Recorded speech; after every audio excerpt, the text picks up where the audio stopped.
괴테의 파우스트에서 서연 부분은 작품 전체의 서막이자 중요한 메타적 요소로서 작가와 무대, 그리고 인간 삶에 대한 깊은 성찰을 담고 있어 다소 어렵게 느껴질 수 있습니다. 서연의 본질을 이해하기 위해 몇 가지 주요 내용을 정리해 볼게요. 1. 서연의 구조. 서연은 세 부분으로 나누어집니다. 1. 극장 지배인. 연극 제작에 현실적인 고민을 하는 인물입니다. 관객을 즐겁게 하고 돈을 벌어야 한다는 현실적 욕구를 상징합니다. 예술적 이상을 추구하는 인물로 순수 예술을 위해 노력해야 한다는 입장입니다. 시인은 예술이 현실을 넘어서야 한다고 주장합니다. 익살꾼. 코믹 요소와 현실을 잘 조화시키려는 입장으로 관객의 기쁨과 현실적인 만족을 중시합니다. 2. 이 세 인물이 나누는 대화는 연극과 예술의 본질에 대한 철학적 토론입니다. 괴테는 여기서 예술가로서 자신이 겪었던 고민을 투영하고 있어요.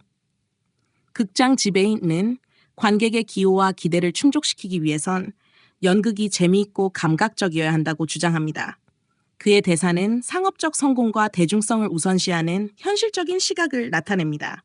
시인은 자신만의 창조적 열망을 표현하는데 예술이란 단순한 오락 이상의 것이며 인간 내면의 진리를 탐구하는 과정이란 입장을 취합니다. 익살꾼은 연극이 어렵거나 고상하기만 해서는 안 되고 관객이 재미를 느끼고 쉽게 이해할 수 있도록 만들어야 한다고 말합니다. 이들의 대화는 예술의 이상과 현실 사이의 갈등을 상징하며 괴테가 예술과 인간의 삶에 대해 느낀 복잡한 감정들을 표현하는 장면입니다. 3. 핵심 주제. 이 장면에서 괴테는 예술의 역할과 예술가의 고민을 탐구합니다. 연극이 단순히 오락을 위한 것인지 아니면 깊은 철학적 메시지를 담아야 하는지에 대한 논의는 오늘날에도 여전히 중요한 문제로 다뤄지고 있죠. 예술과 현실의 타협. 예술가는 자신의 이상과 상업적 성공 사이에서 타협해야 한다는 현실을 받아들여야 할까? 아니면 끝까지 이상을 추구해야 할까? 관객과의 관계. 관객을 만족시키기 위해서는 그들의 기호와 수준에 맞춰야 하는가? 아니면 예술가가 관객을 이끌어 가야 하는가? 괴테는 이 질문에 대한 명확한 답을 내리지 않습니다. 대신 각 인물의 입을 빌려 서로 다른 시각을 제시하며 예술이 반드시 상업적 성공을 추구해야 한다거나 고상한 철학적 주제만을 다뤄야 한다는 고정관념을 깨고 있습니다. 4. 파우스트 전체 맥락에서 서연은 파우스트라는 방대한 작품의 서막이지만 파우스트의 이야기를 이해하는 데 중요한 맥락을 제공합니다. 서연에서 등장한 논의는 파우스트가 내면적, 철학적 고뇌를 통해 인간의 한계를 뛰어넘으려 하는 여정과 맞닿아 있습니다. 즉, 인간의 욕망, 예술, 현실 사이의 갈등이 작품 전체에서 계속 이어지는 중요한 테마가 되는 것이죠. 이 부분을 읽으면서 괴테가 예술가로서 어떤 고민을 했는지, 그리고 당시 연극이 사회에서 어떤 역할을 해야 하는지에 대한 논의라는 점을 염두에 두면 조금 더 쉽게 다가올 수 있을 것입니다.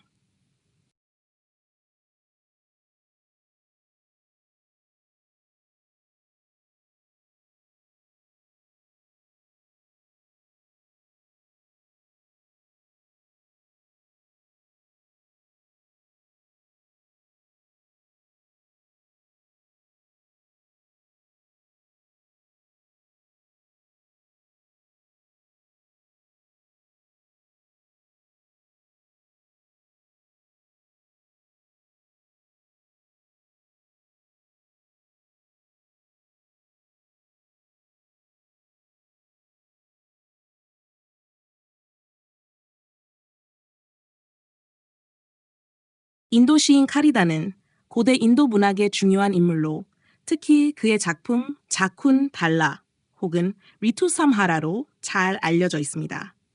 이 작품은 계절의 변화와 그에 따른 자연의 아름다움을 시적으로 묘사한 독특한 서사시입니다.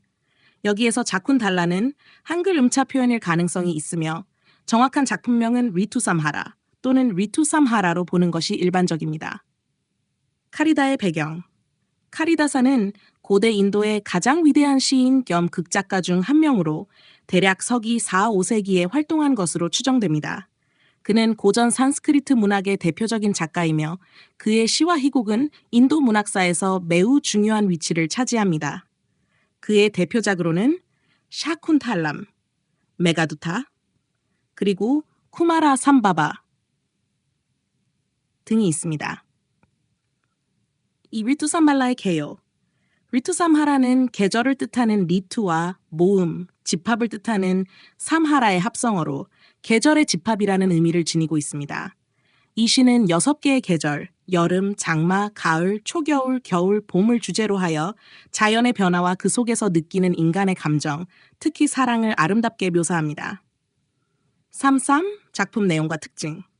리투사하라는 자연에 대한 감각적이고 생생한 묘사로 가득한 시집입니다.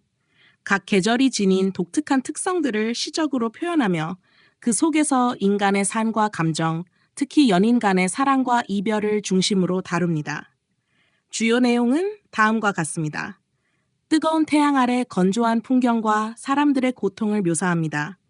연인들은 서로에게서 더위를 잊으려는 노력을 하며 자연의 혹독함 속에서도 사랑을 키워가려고 합니다.